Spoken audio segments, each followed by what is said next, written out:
Salut à tous! On s'approche à grands pas du mid-saison et de la pause hivernale de The Walking Dead, et après cet épisode 7, il ne reste plus qu'un seul épisode, autant dire que l'action devrait s'intensifier. Et pourtant, après un rythme très soutenu pour accompagner la fin de Rick, dans le début de saison et l'épisode 5, la série a besoin de se reconstruire dans l'épisode 6, et du coup elle accuse un petit coup de mou dans l'épisode 7, qui ne contient pas spécialement des moments mémorables, mais est plutôt là pour construire l'intrigue. L'occasion pour Michael Cudlitz de se faire la main côté Rhea.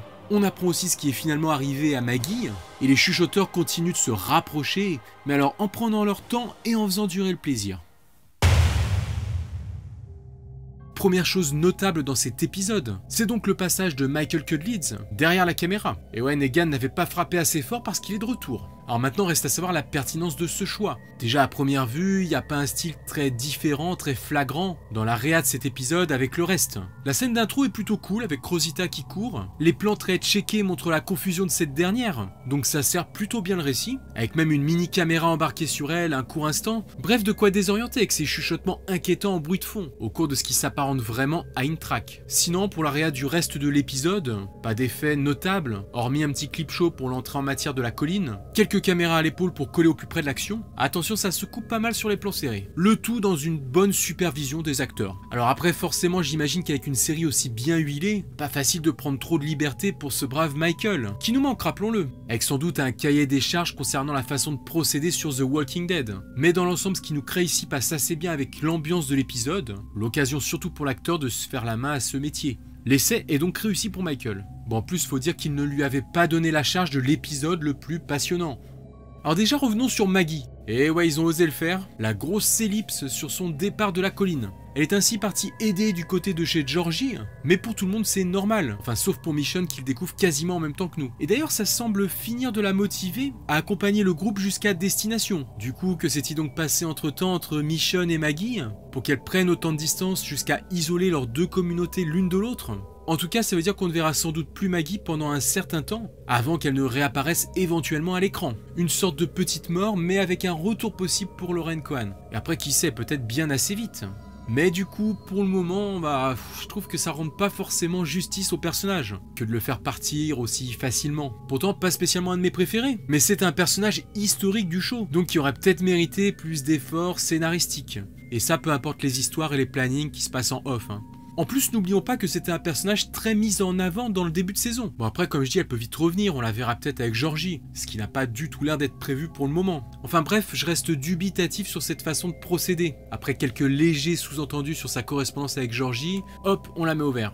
Enfin heureusement, elle reste en contact avec la colline, et on comprendra peut-être ce qui semble être un problème entre elle et Michonne. Et c'est donc Jésus qui, bien malgré lui, se retrouve aux commandes. Et par un mode électoral assez évasif, il reste. Pourtant de son côté, il préfère largement laisser la besogne à Tara qui l'assiste, pour aller pendant ce temps-là se rouler dans l'herbe avec Ash. Aaron. Est-ce là le début d'une histoire plus forte que de l'amitié ?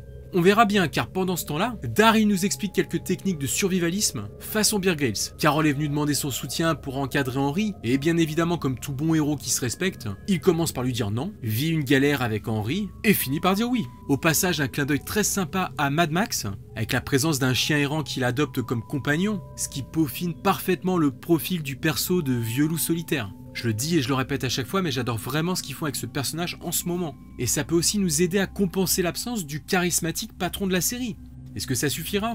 Pour le moment, personnellement, je suis toujours encore en phase de réadaptation. Ça fait maintenant 2 épisodes sans Rick, et il va falloir probablement vraiment nous jeter dans ce nouvel arc des chuchoteurs pour me permettre de passer le cap. Bref, Michonne de son côté se dirige vers la colline avec le nouveau groupe de Magna. Cette dernière d'ailleurs qui est toujours sur le fil et on peut la comprendre, car elle subit complètement les exigences de Michonne. Mais nous avons aussi maintenant Yumiko qu'on apprend à mieux connaître et qu'on découvre beaucoup plus tempérée. Elle paraît presque dans cet épisode le vrai leader de ce petit groupe. Connie quant à elle par son handicap est plus alerte pour déceler d'éventuels guetteurs dans la forêt. Et elle sera sûrement par la suite la plus à même de sentir l'approche de chuchoteurs, malgré toutes leurs précautions. Sinon on revient sur la cicatrice de Michonne au travers de Daryl, qui porte lui aussi des croix et des signes gravés dans le dos.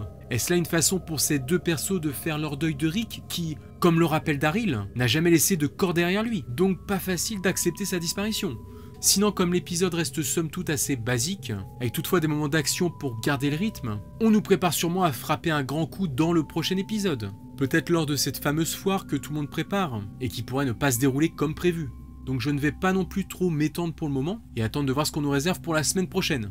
N'hésitez pas à me donner votre avis sur ces étranges cicatrices dans le dos de Daryl et de Michonne, ou par rapport à la réalisation, me dire ce que vous avez pensé du boulot de Michael Cudlitz, ou bien encore sur l'arrivée imminente des chuchoteurs et la façon dont ça pourrait intervenir. Là encore, on n'a pas eu de visuel clair sur cette nouvelle menace, donc je continue à croire que c'est ce qui pourrait constituer le cliffhanger du mid-saison, que de voir leur face. En tout cas, leurs chuchotements sont déjà bien flippants. Sinon, on pourrait aussi se prendre de plein fouet leur première victime, donc comme je disais, peut-être lors de cette fameuse foire. Alors va-t-on avoir bientôt quelques victimes parmi les personnages majeurs restants? Déjà, ce qui est sûr, c'est que ce dernier épisode nous montrera le trio Daryl, Aaron et Jésus à la recherche de ce pauvre gène. Ils découvriront d'étranges nouveaux comportements des hordes de walkers, et peut-être même plus. On verra aussi l'arrivée de Michonne et du groupe de Magna à la colline, une communauté avec qui les liens étroits semblent s'être effilochés pendant ces dernières années. Je vous laisse le trailer en description comme d'hab, et on se retrouve la semaine prochaine. À bientôt, ciao les amis.